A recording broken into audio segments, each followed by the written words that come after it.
Bonjour à tous, je suis ravie de vous retrouver. Nous allons aujourd'hui aborder la notion de pyramide qui correspond à la leçon 13 sur la progression que je vous avais proposée. Alors je pense que vous savez tous à quoi ressemble une pyramide, simplement nous allons le décrire de manière un petit peu plus précise mathématiquement. Alors on va commencer avec le vocabulaire. Donc vous avez une pyramide, ici c'est un solide, donc on est en 3 dimensions, qui a une base polygonale et dont chaque côté du polygone rejoint un sommet par des faces triangulaires. Alors vous avez ici 3 exemples de pyramides. Une pyramide dont la base est un triangle ici, ABC, et le sommet ici de la base. Une pyramide là dont la base est un quadrilatère, donc il y a 4 côtés. Et là, une pyramide dont la base est un pentagone, A, B, C, D, E, donc il a 5 côtés. On pourrait imaginer d'autres pyramides, une pyramide avec une base en forme d'hexagone ou octogone, enfin on pourrait imaginer plein de côtés sur la base. Alors au niveau du vocabulaire, ici, je vous présente donc une pyramide dont la base c'est un quadrilatère A, B, C, D, ici.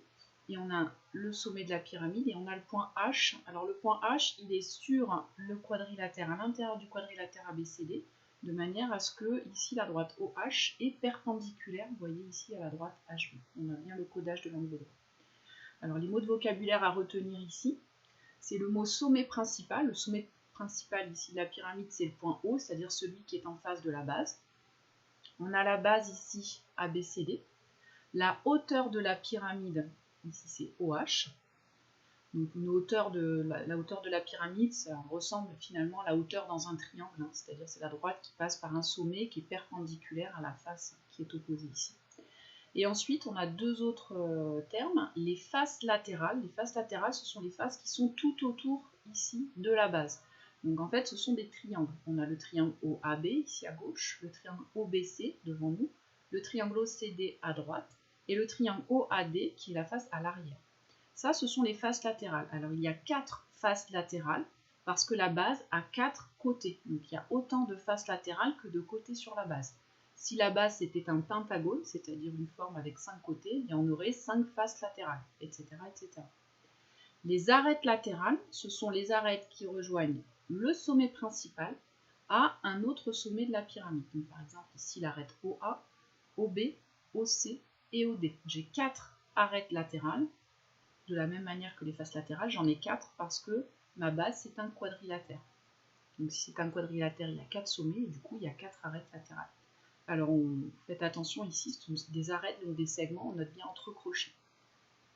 Voilà le vocabulaire que vous avez à retenir, que vous pouvez noter dans votre fichier outils sur la leçon 13. Donc notez bien le mot sommet principal, base, hauteur, face latérale et arête latérale. Sur le fichier outils, vous avez le même schéma que je vous avais reporté sur le fichier outils. Donc je vous laisse recopier le vocabulaire sur votre fichier outils.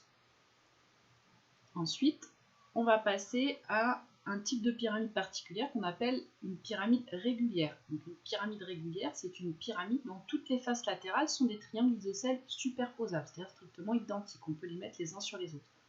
Alors un premier exemple de pyramide régulière, une pyramide à base carrée. Ici, la base ABCD, c'est un carré, donc j'ai les 4 angles droits. On n'a pas codé l'égalité des longueurs, mais on pourrait les coder. Et les triangles SAB, SBC, SCD à l'arrière et SAD à gauche, ce sont des triangles isocèles, c'est-à-dire les arêtes SA, SB, SC et SD. Ces arêtes latérales mesurent toutes la même longueur. De la même manière ici, j'ai une pyramide régulière, mais cette fois-ci à base hexagonale, c'est-à-dire 6 côtés. On voit que les côtés de la base ici sont de même longueur, et les arêtes latérales, donc on voit ici, il y en a 6, puisqu'il y a 6 côtés à la base, mesurent la même longueur aussi. Voilà pour la pyramide régulière. Alors, pour représenter une pyramide, on peut tracer ce qu'on appelle un patron. Alors un patron, c'est quoi? C'est un dessin qui permet, une fois qu'on l'a découpé et plié, de fabriquer une pyramide en 3 dimensions.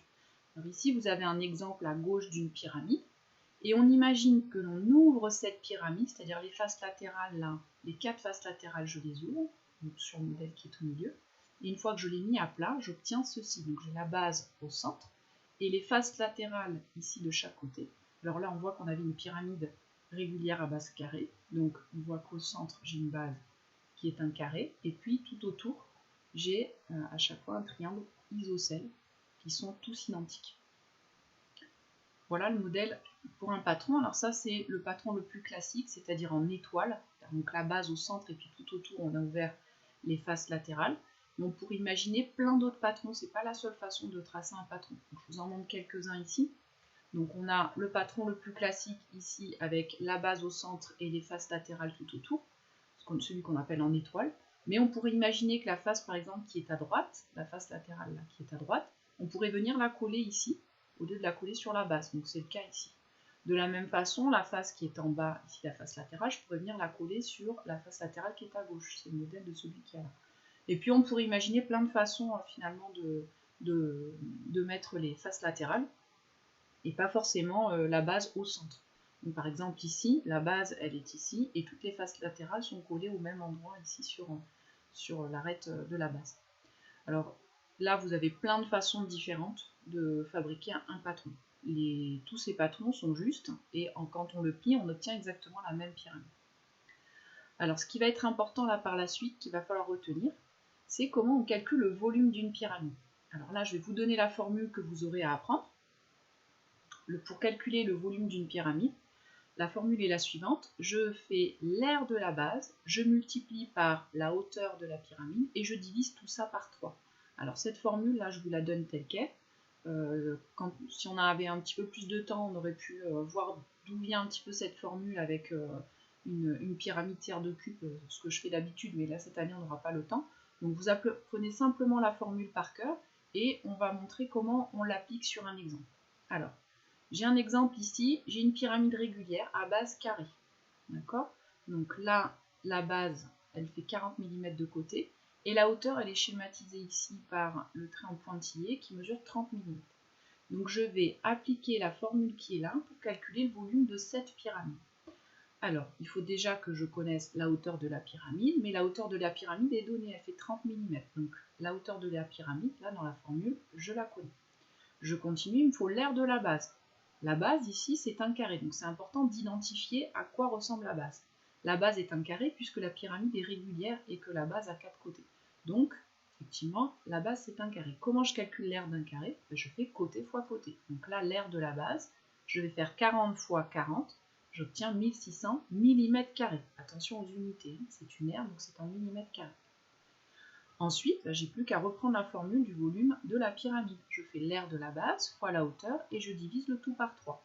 Mais si je reprends avec mes valeurs, l'aire de la base, elle vaut 1600, la hauteur de la pyramide, elle vaut 30, et quand je fais ce calcul, j'obtiens 16 000, attention, millimètres cubes. Faire attention à l'unité de volume. Donc voilà sur la leçon des pyramides, vous avez à retenir impérativement le vocabulaire, la hauteur, la base, les faces latérales, les arêtes latérales. Retenir également le volume d'une pyramide. Tout ça, vous le notez dans votre fichier outils. Voilà pour cette leçon. Alors, pour pouvoir vérifier que vous savez utiliser tout ça, vous allez commencer par compléter le fichier outils sur la leçon 13, donc recopier le vocabulaire et la formule. Ensuite, vous allez faire les exercices numéros 9 et 10, page 221, le 16, page 223, et les numéros 20 et 23, page 225. Tout ça est obligatoire. Une fois que vous avez fait ces exercices, vous avez complété votre fichier outils, vous pensez à les prendre en photo, à me les envoyer, que je puisse vérifier votre travail et vous corriger si besoin. Et ensuite, vous allez faire le QCM sur Pronote, qui est obligatoire aussi.